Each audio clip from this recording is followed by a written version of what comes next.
ہمیں چاہیے ہم یہ پیغام سن کے اگلی نسلوں تک پہنچائیں۔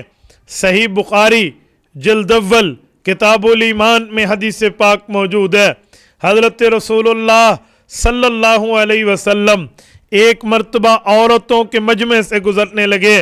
عورتوں نے نصیحت کی درخواست کی کہ یا رسول اللہ ہمیں کچھ نصیحت فرما دیجئے، وصیت فرما دیجئے، دین کے بارے میں ہمیں کچھ ارشادات فرما دیجئے۔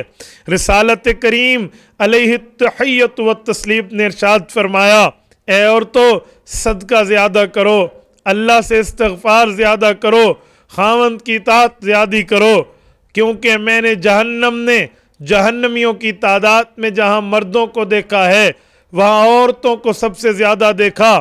عورتیں رو پڑیں۔ ایک خاتون نے عرض کیا، یا رسول اللہ ہم جہنم میں کیوں زیادہ ہیں؟ اس کی وجہ کیا ہے؟ آپ وجہ بتا دیں۔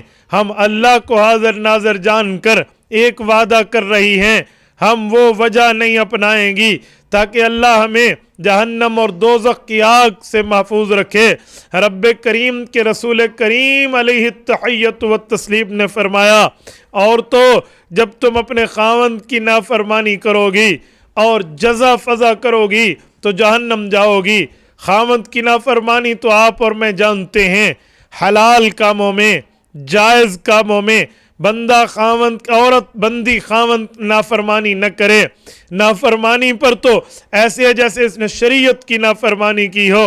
اور جزا فضا کا مطلب یہ ہے کہ اگر گھر میں بچہ بیمار ہو جائے، بچی بیمار ہو جائے، کوئی مصیبت آ جائے، کوئی مشکل آ جائے، کوئی تکلیف آ جائے تو خواتین کی عادت ہوتی ہے، وہ کہتی ہیں اے بیماری میڈے منہ ڈٹھا آئی، اے اساڈے گھر کو تاڑی کھڑی آئی، اس بیماری نے ہمیں ہی دیکھا ہوا تھا، اس بیماری نے میرا دروازہ دیکھ لیا، اوے میرا گھر دیکھ لیا، اس طرح کی باتیں کرتی ہیں۔